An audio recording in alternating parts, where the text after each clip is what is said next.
What is a lie? A false word? A forged signature? For centuries, deception required effort, time, and a willing audience. But what if a lie could be crafted so perfectly it had a face, a resume, a charity foundation, and a seat at the table of power? What if the greatest fugitive in history didn't run from the world, but rebuilt it in her image? This is Divergence Point.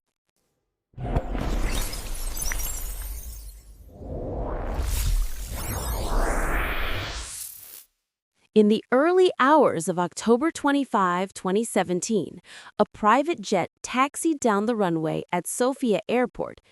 Rain fell in steady sheets, blurring the runway lights into streaks of gold on wet asphalt.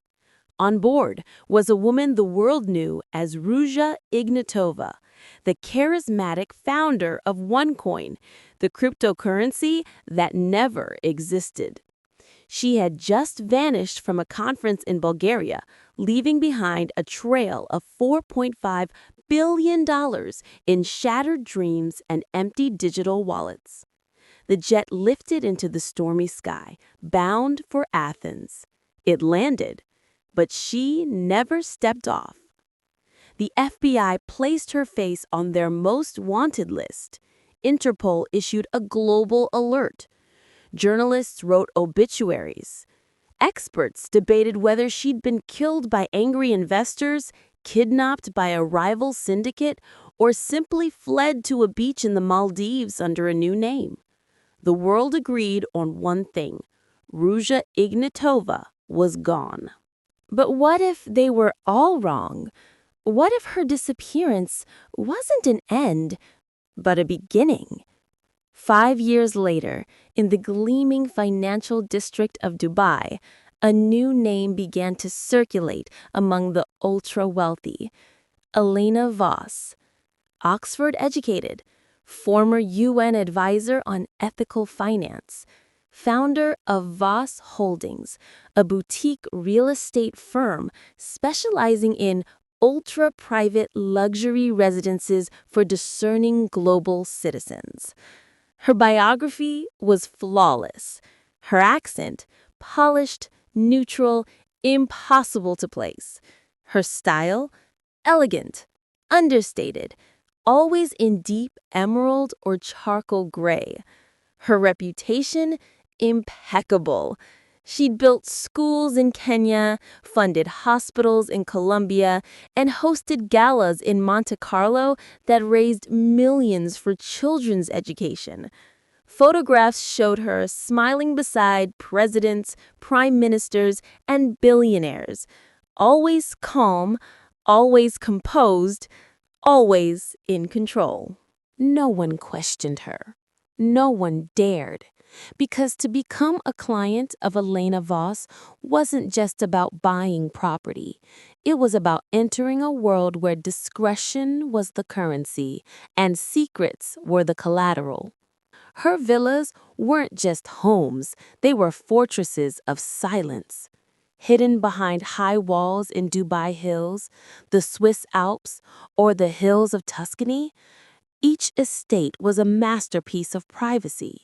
No visible security, no cameras, just seamless integration into the landscape, and a legal structure so complex, even forensic accountants gave up after the third shell company. But the real service wasn't the villa. It was what the villa enabled. When a minister needed to move $200 million out of a frozen account, Elena provided the vehicle, a luxury residence in the British Virgin Islands, purchased through a Swiss trust, with a clean paper trail that led nowhere. When a billionaire feared his offshore holdings would be exposed in a leak, Elena offered protection, a private intelligence unit that monitored global media, social networks, and regulatory filings for any sign of exposure, and neutralized threats before they surfaced. She didn't threaten, she didn't bribe, she simply enabled, with such elegance, such professionalism, that her clients felt not like criminals, but like privileged insiders in a world that understood the rules of power. And in return, she collected the only asset that truly mattered in the shadows: leverage. Her database wasn't stored on a server. It was woven into the architecture of power itself. A signed NDA here, a whispered conversation there, a contract clause buried in fine print. Each one a thread in a web so vast, even she didn't know its full shape. But she didn't need to. She only needed to know that if she pulled the right thread, empires could unravel. Her company, Voss Holdings, was registered in the British Virgin Islands, a jurisdiction known for its ironclad secrecy. Her board of directors existed only on paper. Her annual reports were models of corporate transparency, filled with philanthropy metrics, sustainability goals, and glowing testimonials from UN agencies. No regulator could touch her. No journalist could crack her, because she wasn't hiding. She was visible, brilliantly, strategically, perfectly visible. And every night, alone in her penthouse overlooking the Persian Gulf, Elena poured a glass of 1982 Bordeaux. On her tablet, she watched a documentary titled The Death of Ruja Ignatova, a Crypto Tragedy. The film showed grainy footage of her old self, smiling at conferences, waving to crowds, promising financial freedom to millions. It described her as a con artist, a fraud, a ghost who stole from the hopeful and vanished into the night. Experts speculated about her fate: murdered in the Balkans, living under witness protection, or buried in an unmarked grave. She smiled, not because it was false, but because it was perfect. The world believed she was dead. Her enemies had stopped looking. Her clients trusted her completely.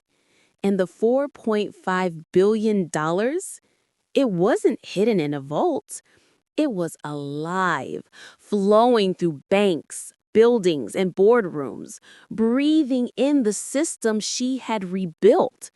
She was no longer a fugitive.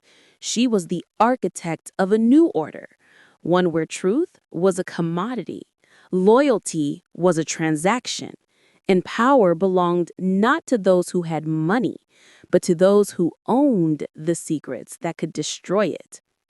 And the most terrifying part?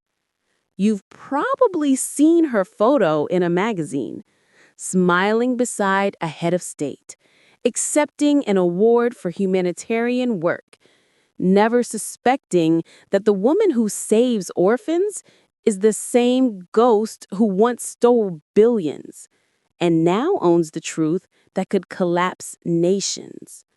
So the real question isn't, where is Ruja Ignatova?